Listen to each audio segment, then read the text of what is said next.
नमस्कार प्रिय मित्रों, स्वागत है आपका। मैं आचार्य अनूप त्रिपाठी और आप देख रहे हैं ज्योतिष एवं वैदिक ज्ञान।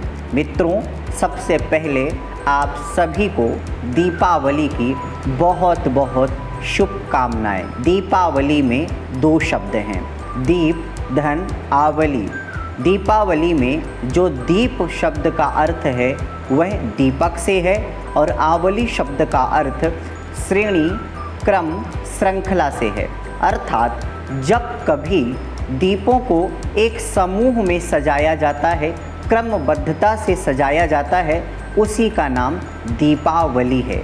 दीपावली एकमात्र त्यौहार नहीं है, बल्कि हमारे लिए यह सूत्र है सामान्य जनमानस के एक सूत्र से बांधने का। यह सूत्र है भाईचारे का, उत्साह है बुराई पर अच्छाई की जीत का, तथा माध्यम है अंधेरे से उंजेले की तरफ जाने का। सूत्र है वेद के उद्घोष तमसो मां ज्योतिर्गमय के अनुसंधान का।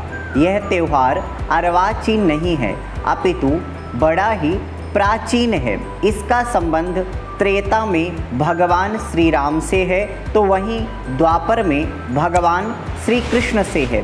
इसके अलावा भी अलग अलग समयावधि में अनेक महापुरुषों के जन्म के रूप में अथवा तो मोक्ष के रूप में भी दीपावली का गहरा संबंध है। यह दीपावली का त्यौहार सामान्य जनमानस द्वारा बड़े धूमधाम और उत्साहपूर्वक मनाया जाता है। मनाया भी क्यों ना जाए, यह हमारे चारों पुरुषार्थ धर्म, अर्थ, काम, मोक्ष को पूरा कराने में, प्राप्त कराने में सहायता प्राप्त कराता है। विशेष रूप से माता भगवती लक्ष्मी की अनुकंपा, कृपा प्रदान कराने की सहायता करता है। अगर हम इस दिन विधि पूर्वक माता लक्ष्मी की उपासना करें तो हमारे ऊपर माता लक्ष्मी की विशेष अनुकंपा प्राप्त होती है। लक्ष्मी को सामान्यतया सभी भजते हैं और वो भक्त भी तीन प्रकार से होते हैं, उत्तम कोटि का भक्त, मध्यम कोटि का भक्त और निकृष्ट कोटि का भक्त। और उन भक्तों को प्राप्त लक्ष्मी की गति भी तीन प्रकार से होती है, दान के रूप में, भोग के रूप में और नाश के रूप में।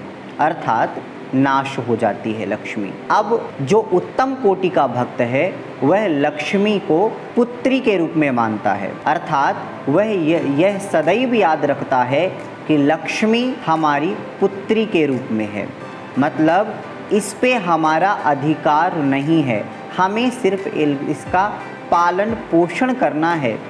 इसके बाद जब यह विवाह योग्य हो जाएगी तो हमें इसका कन्यादान किसी और के साथ में करना है।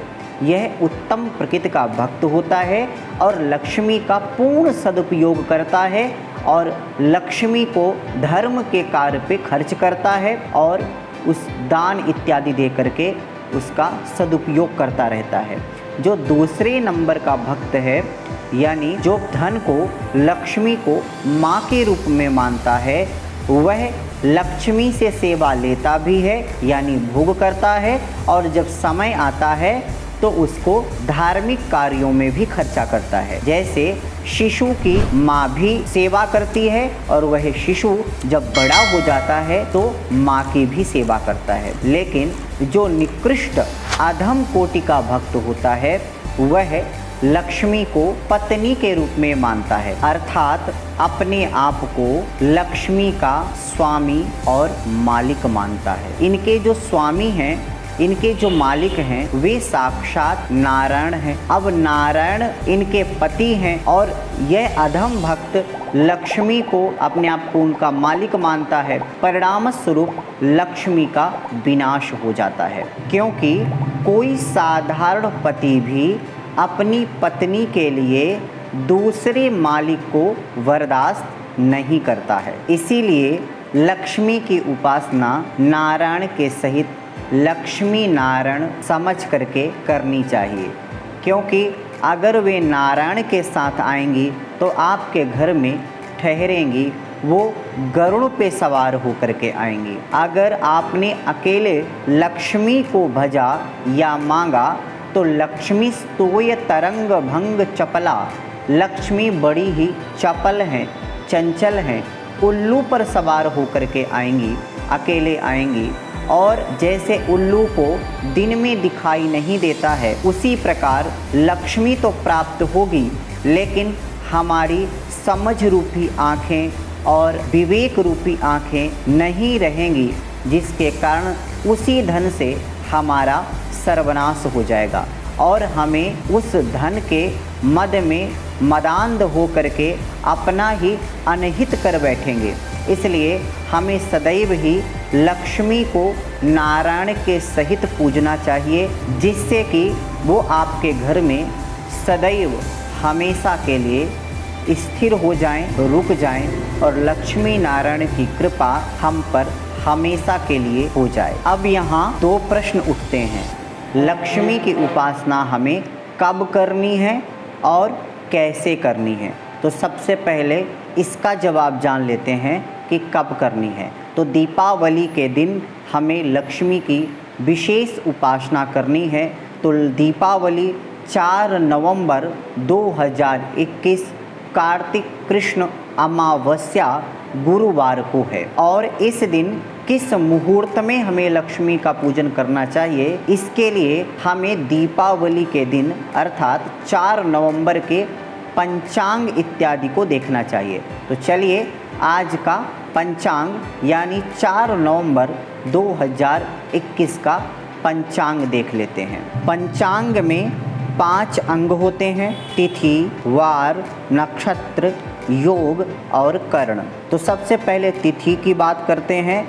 तो इस दिन अमावस्या सूर्योदय से ही लग जाएगी, जो कि 5 तारीख तक रात्रि के 2:44 तक रहेगी। वार आप जानते हैं गुरुवार है।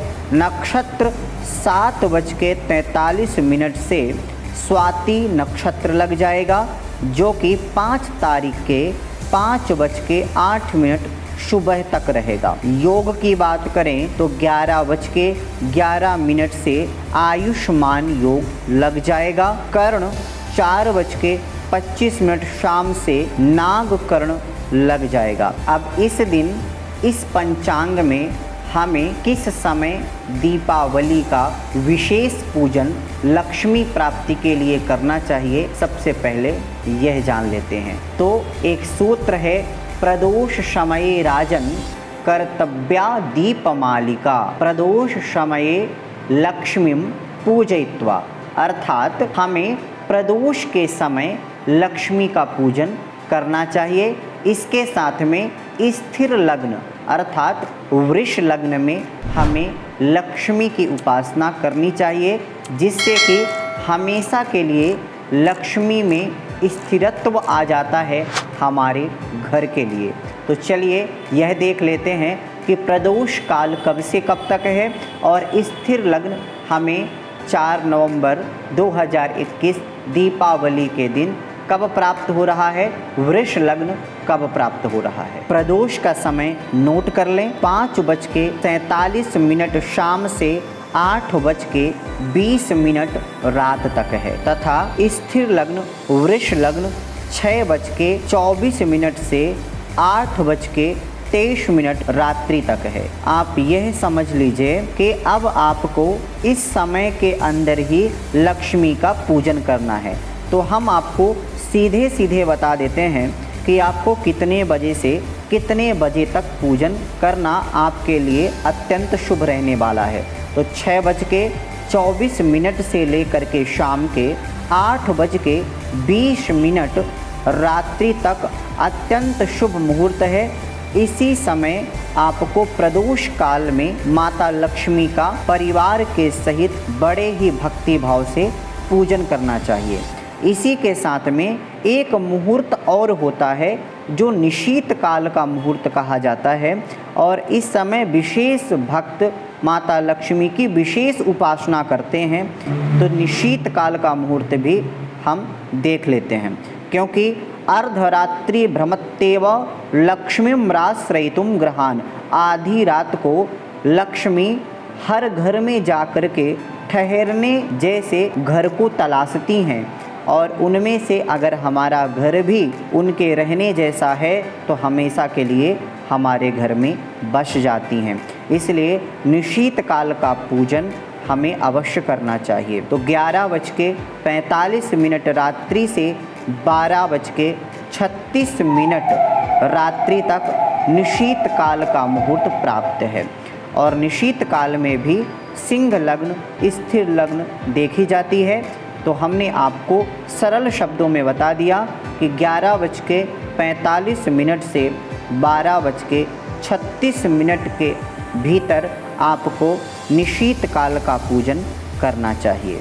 कुछ लोग चौघड़ियाँ पे भी विश्वास रखते हैं और मानते हैं, यद्यपि यह शास्त्रोक्त नहीं है, तथापि हम आपको बता देते हैं कि आप अपने दुकान, फैक्ट्री इत्यादि में अगर पूजन करना चाहते हैं अथवा ब्राह्मण से कराना चाहते हैं तो उसके लिए भी शुभ चौघड़ियाँ सुबह 11 बजे से लेकर के दोपहर 3 बजे तक हैं। इसके बाद 5 बजे से लेकर के 9 बजे रात तक हैं। इस समय आप माता लक्ष्मी की उपासना अपने दुकान और फैक्ट्री इत्यादि में कर सकते हैं। इसके साथ एक चीज़ हम आपको और बताना चाहते हैं, जो वृष लग्न हमने बताया आपको स्थिर लग्न है, इस समय ही माता लक्ष्मी की पूजा होती है। लेकिन इस बार एक संयोग ऐसा बना है कि वृष लग्न के समय लग्न में ही राहु बैठा है और जो लग्नेश है वो शुक्र है, अष्टम भाव में बैठा है। और तुला राशि में 4 ग्रह मौजूद हैं जो कि छठे भाव में मौजूद हैं। तो इसलिए इस समय यह थोड़ा दोषपूर्ण भी है ग्रहों के अनुसार। अतः आप सभी को विशेष रूप से राहु और शुक्र की उपासना भी करना चाहिए।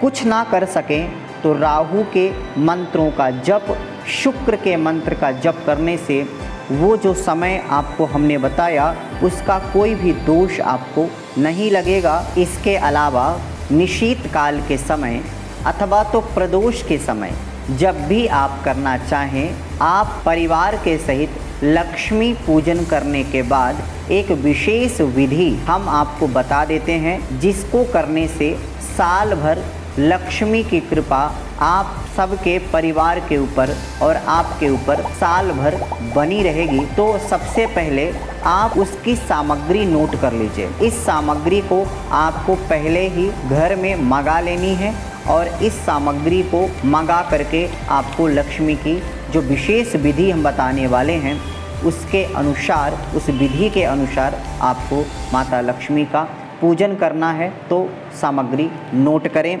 सबसे पहले रेशमी लाल वस्त्र, पोटली, रेशमी सूत्र का एक पोटली बनवा लें अथवा मंगा लें।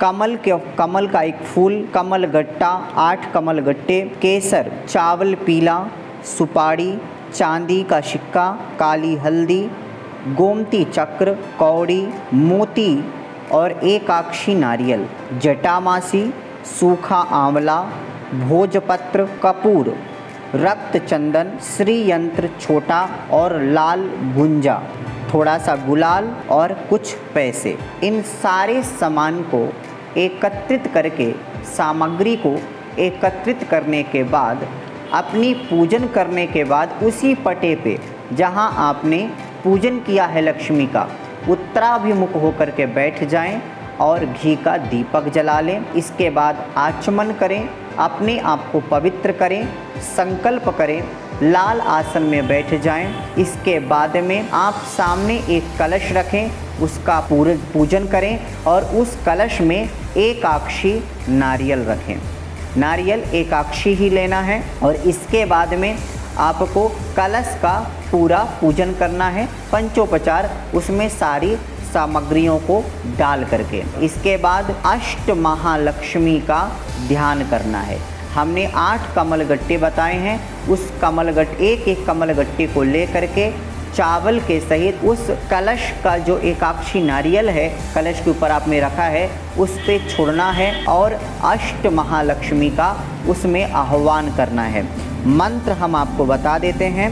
सबसे पहले लक्ष्मी, जैसा हम मंत्र बोलते जाते हैं वैसे ही आपको बोलना है और हो सके तो आपको नोट कर लेना है। आपके स्क्रीन के सामने भी यह मंत्र आ रहे होंगे तो आपको देख करके पढ़ना है। ओम आद्य लक्ष्मी नमः आवाहयामि स्थापयामि। इसके बाद पुनः ले लेना है कमलगट्टा और पीला चावल। ओम विद्यालक्ष्मी नमः आवाहयामि स्थापयामि। ओम सौभाग्यलक्ष्मी नमः आवाहयामि स्थापयामि। अमृतलक्ष्मी नमः आवाहयामि स्थापयामि। कामलक्ष्मी नमः आवाहयामि स्थापयामि। सत्यलक्ष्मी नमः आवाहयामि स्थापयामि। भोगलक्ष्मी नमः आवाहयामि स्थापयामि। योगलक्ष्मी नमः आवाहयामि स्थापयामि। और इस प्रकार से 8 नामों को बोल करके आवाहयामि स्थापयामि हमें 8 कमलगट्टे को छोड़ना है, रखना है। इसके बाद आपको जितनी भी सामग्री है उस सब का पूजन करना है और पूजन करके आपको वह नारियल, कलश का जो नारियल है उसको माता लक्ष्मी का ध्यान करते हुए उठा लेना है। और जैसा कि हमने बताया कि आप एक पोटली पहले से ही बना के रखिएगा और उसी पोटली में अब ये सारा सामान महालक्ष्मी च विद्महे विष्णुपत्नी च धीमहि तन्नो लक्ष्मी प्रचोदयात् कह करके आपको यह सारा सामान एक एक करके सब पोटली में डालते जाना है। और सारा सामान यानी 2100 सामान आपको पोटली में डाल देना है। और डालने के बाद आपको 11 बार हो सके तो श्री सूक्त का पाठ करना है और 11 बार आपको कनकधारा स्तोत्र का पाठ करना है। दीप रात भर जलता रहे इसका विशेष ध्यान देना है। पोटली में डला हुआ सामान भी उसी चौकी में रख देना है। प्रणाम नमस्कार करके आपको उठना है और रात्र भर उस दीपक को अगर आप देख पाएँ तो बहुत अच्छी बात है कि वह बुझे ना। और इसके बाद उस पोटली को अपनी तिजोरी में आपको रखना है। इससे निश्चित रूप से लक्ष्मी की विशेष अनुकंपा आपको प्राप्त होगी। तो चलिए अभी के लिए बस इतना ही। आगे फिर उपस्थित होंगे आपके सामने एक नई जानकारी के साथ। तब तक के लिए नमस्कार।